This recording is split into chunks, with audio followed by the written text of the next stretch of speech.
बिस्मिल्लाहिर्रहमानिर्रहीम, अस्सलाम वालेकुम। कैपिटल टॉक में खुश आमदीद। पाकिस्तान में रोज़ाना एक बहरान पैदा होता है और एक बहरान ख़त्म हो जाता है, लेकिन यहाँ पर बहरानों की एक भरमार रहती है।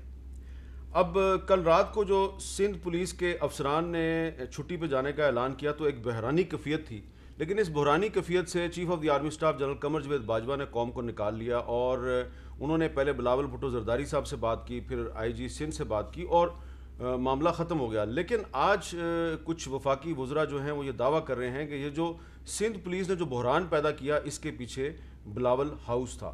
तो अब बहरान जो है ये ख़त्म होगा या नहीं ख़त्म होगा। और एक और अहम डेवलपमेंट ये है कि पाकिस्तान की हुकूमत की तरफ से बरतानवी हुकूमत को एक ख़त लिखा गया है कि नवाज़ शरीफ साहब को जल्द अज जल्द पाकिस्तान वापस भेजा जाए। तो नवाज़ शरीफ साहब पाकिस्तान वापस आ पाएंगे, नहीं आ पाएंगे, उनको लाया जा सकेगा, नहीं लाया जा सकेगा, इस पर गुफ्तगू के लिए हम आज बात करेंगे जनाब बैरिस्टर शहजाद अकबर साहब से, जो वज़ीर-ए-आज़म के मुशीर दाखिला व एहतसाब हैं, और इसके बाद अपोजिशन से भी उसका मौक़िफ़ लेंगे। बैरिस्टर साहब बहुत शुक्रिया। पहले ज़रा ये जो सिंध वाला बहरान है इस पर बात कर लेते हैं। आपके ख्याल में सिंध पुलिस के अफसरान ने कल रात को जो छुट्टी की दरख्वास्तें दी तो इसके पीछे वाकई बिलावल हाउस था? देखिए, मैं अगर ये बहरान पैदा होने से पहले जब FIR, मेरा तो ऑन रिकॉर्ड है, जब FIR भी दर्ज हुई, इसकी थोड़ा सा बैकग्राउंड भी है। जब FIR दर्ज होने की बात आई तो उसकी जो एप्लीकेशन है वो PTI सिंध के अरकान की तरफ से दी गई थी और मुझसे भी रब्ता हुआ था कि हम कोई इंटरवीन करें ऑन वफाकी सतह। तो मेरा उनको यही था और हमने वफाकी हुकूमत की तरफ से भी ये कहा कि आप एप्लीकेशन दें, जाके एक वायलेशन होती है, क्राइम होता है, कोई भी शहरी जाके एप्लीकेशन दे सकता है। अगर वो एप्लीकेशन पे कार्रवाई नहीं होती तो आपके पास 22A की एक होती है प्रोसीजर, आप जाएं उसके बाद कोर्ट में से वो हो जाएगा। अब अगर पॉलिटिकली देखें तो अगर हमने इंटरफेयर करना होता तो हमारे लिए वो ज़्यादा ख़राब था। हमारे लिए 22A करना ज़्यादा अच्छा था कि जी पुलिस उनके साथ हुई है। तो हम तो शुरू से इसके अंदर वफाकी हुकूमत का, जिस तरह अभी आप शॉट दिखा रहे थे फवाद का, इसमें कोई वो नहीं है। मैंने पहले दिन कहा था 2 में से एक बातें हैं और ये आप रिकॉर्ड पे दिखा सकते हैं। मैंने कहा था या बिलावल मरियम के साथ दगा कर रहे हैं या दोनों मिल के कोई खेल खेल रहे हैं कि एक इशू बनाने की कोशिश कर रहे हैं कि नारेबाजी के बाद फिर आधी रात को जाके देखें। अगर आपने उनको अरेस्ट ही करना था तो एक बेलेबल ऑफेंस में अरेस्ट करने की क्या बेनिफिट देखा जाए ना, किसको मिला है बेनिफिट? तो मरियम को और कैप्टन सफदर को मिला है। एक बेलेबल ऑफेंस के अंदर अरेस्ट करने का क्या फ़ायदा हुआ? तो हम तो उस बुनियाद के ऊपर ये कह रहे हैं। और दूसरी चीज़ ये है कि इस जो फवाद चौधरी साहब ने कहा है कि कोई शुबा नहीं सिंध पुलिस के अफसरान बिलावल हाउस के इशारे पे छुट्टी पर गए, तो ये बात दुरुस्त है? देखिए, मैंने जब वो लेटर पढ़ा और मैंने ये सोशल मीडिया पे लेटर पढ़ा जो उनके एडिशनल IG का लेटर आया है, मुझे लेटर पढ़ा तो पहली 2 सतरें पढ़ के तो मुझे बड़ा ताज्जुब हुआ कि ये बड़ा उसमें सख्त अल्फाज थे। ऊपर लिखा हुआ है कि जी बिल्कुल मैं डिमोरलाइज़ हो गया हूँ और बिल्कुल तबाह बर्बाद हो गई है, पूरी पुलिस फोर्स जो है वो डिमोरलाइज़ हो गई है। और नीचे लिखा है 2 महीने की छुट्टी। तो सवाल ये पैदा होता है 2 महीनों में आपका मॉरल ठीक हो जाएगा या कोई निज़ाम मुल्क का ठीक हो जाएगा या सिंध का निज़ाम ठीक हो जाएगा? ये पूरा एक पॉलिटिकल गिमिक है। लेट्स बी ऑनेस्ट, मेरे ख्याल है सिंध के अंदर जो सिंध में अफसरान सर्व कर रहे हैं वो इंस्ट्रक्शंस कहाँ से लेते हैं, कहाँ से नहीं लेते हैं। ये IG साहब भी जो हैं, इससे पहले ये CPO कराची रहे हुए हैं, इनके ऊपर बाकायदा एक स्ट्रक्चर पास हुआ है जो इन्होंने JIT ओमनी की थी, उसके अंदर इंटरफेयर किया था। सुप्रीम कोर्ट ने उस वक़्त के IG को हुक्म दिया, उसने इन्वेस्टिगेशन की और इनको इनके उहदे से हटा दिया गया। ये मेरे पास ऑर्डर्स हैं, एक 6 अगस्त का ऑर्डर है और एक 13 अगस्त का सुप्रीम कोर्ट का ऑर्डर है।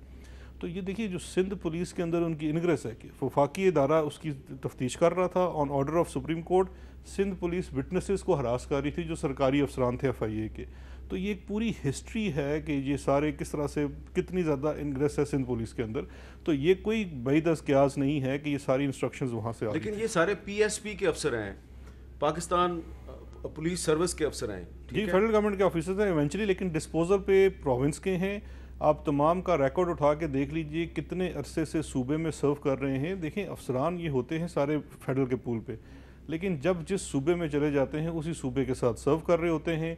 अब IG को ही ले लीजिए, आपको याद होगा कुछ अर्सा पहले IG की तैनाती के ऊपर कितना बहरान पैदा हो गया था कि कोई किसी तरीके से मासवाए हैंड पिक्ड IG के वो तैयार ही नहीं हो रहे थे। और जबकि सिंध के अंदर जो हमारी जितनी वहाँ पार्टी है उसमें सिंध असम्बली के हमारे अरकान हैं, वो सुबह शाम बताते हैं कि किस तरह से उनको विक्टिमाइज़ कर रहे हैं।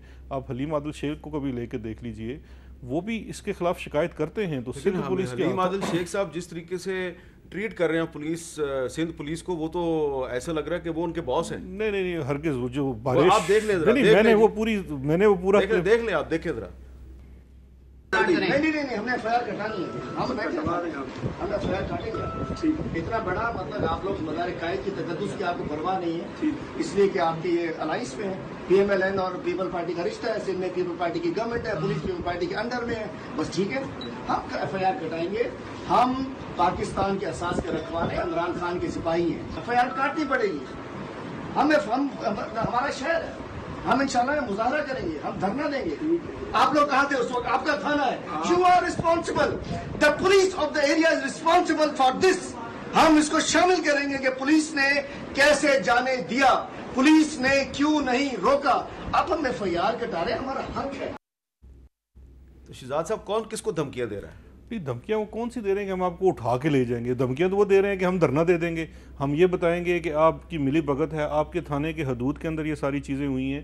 جو وہ یہ کر رہے ہیں اپوزیشن کے اندر، جب کوئی بندہ ایف آئی آر داخل کرانے کے لیے جاتا ہے تو وہ وہی بات کر رہے ہیں جو اپوزیشن لیڈر یا ایک عوامی نمائندہ بات کر سکتا ہے. اس کے علاوہ یا تو انہوں نے کوئی خلاف قانون بات کی ہو تو یہی پولیس والے ان کے خلاف. اس معاملے میں کیا وزیر اعظم صاحب کو انٹروین نہیں کرنا چاہیے تھا؟ دیکھیں بات یہ ہے کہ کرنا چاہیے تھا یا نہیں کرنا چاہیے تھا. میرے خیال میں آرمی چیف نے بڑا ایک ایسا اقدام کیا، کیونکہ اگین لیٹس بی آنیسٹ، جو الزام سندھ گورنمنٹ کی طرف سے یا نون لیگ کی طرف سے، پہلے دیکھیے نا زبیر صاحب کا ایک وائس کلپ آیا اور بعد میں ان کا جو ویڈیو آیا، دونوں میں وہ مکر گئے تھے. الزام کیا لگایا جا رہا ہے؟ الزام ان اداروں پہ لگایا جا رہا ہے جو قومی سلامتی کے ادارے ہیں، انٹر سروس انٹیلیجنس کے اوپر لگایا جا رہا ہے. بالکل اچھی بات کی آرمی چیف نے کہ انہوں نے کور کمانڈر کو کہا کہ وہ انکوائری کریں. جب اس سے پہلے اچھا ہمارا اس کے اوپر کیا موقف تھا؟ میری خود سیکرٹری انٹیریئر سے بات ہوئی. میں نے ان سے صرف ایک بات کی سیکرٹری انٹیریئر سے، وہ چھٹی پہ بھی تھے. میں نے انہیں کہا جی دیکھیے سندھ گورنمنٹ سے آپ بات کریں، اور میں نے خود نہیں کی کیونکہ دیکھیے اگر میں خود بات کرتا تو انٹرفیئرنس کی بات آ جاتی. میں نے کہا آپ چیف سیکرٹری سے بات کریں، آپ آئی جی پولیس سے بات کریں کہ جب آپ کی سندھ گورنمنٹ نے، آپ خود دیکھیے نا، انہوں نے ایک دن مراد علی شاہ صاحب نے پریس کانفرنس کی تھی اور انہوں نے کہا جی ہم نے انکوائری کا حکم دے دیا ہے. جب آپ نے انکوائری کا حکم دے دیا، اس کے بعد افسران کا اس طرح سے کہنا کوئی مناسب بات نہیں بنتی. ہمارا یہ وفاق کا یہ خیال ہے. ہم نے بالکل ان کو کمیونیکیٹ کیا تھرو انٹیریئر سیکرٹری. اس کے فوراً بعد جب شام کو آرمی چیف کی طرف سے بھی آ گیا کہ وہ انہوں نے بھی انکوائری کہہ دیا ہے کہ جو کور کمانڈر ہے وہ کریں. اب اس کے بعد وزیر اعظم ایک تیسری یا چوتھی انکوائری آرڈر آتھر کر کے، ہم تو انتظار کر رہے ہیں دونوں انکوائریوں کے اندر. اچھا لیکن اب آرمی چیف نے اگر ایک انکوائری آرڈر کر دیا اور انہوں نے سچویشن کو ڈیفیوز کر دیا تو اس کے بعد فیڈرل گورنمنٹ کو چاہیے کہ وہ ان کو ہیلپ آؤٹ کرے. لیکن ایسا لگ رہا ہے کہ وفاقی وزراء جو ہیں وہ تو مزید آگ لگا رہے ہیں. حامد صاحب آج صبح دیکھیے کتنی پریس کانفرنسز ہوئی ہیں. ایک پریس کانفرنس کی ہے شاہد خاقان عباسی اور راجہ پرویشور صاحب نے. ایک پریس کانفرنس کی ہے شاید دوسرے صاحب ہیں جو رانا ثناءاللہ صاحب نے کی ہے. ایک پریس کانفرنس کراچی سے کی گئی ہے. پھر وہ دوسرے جو مرتضیٰ وہاب صاحب ہیں. پورا دن اگر آپ دیکھا جائے تو آج صرف یہی پریس کانفرنس کی ہے کہ اور ڈائریکٹلی ایکیوز کیا جا رہا ہے وفاق کو. دیکھیے آپ کی ایکوزیشن وفاق پہ کیسے بنتی ہے؟ آپ ایک اگر انسیڈنٹ کر رہے ہیں، اگر یہ واقعتاً، میں نہیں سمجھتا ایسا کوئی واقعہ ہوا ہے، اگر یہ واقعہ واقعتاً ہوا ہے تو آپ اس کی انویسٹیگیشن کر کے، انکوائری کر کے، جو بھی اس میں ملوث تھا آپ اس کو بالکل، جورسڈکشن آخر میں سندھ پولیس کی بنے گی.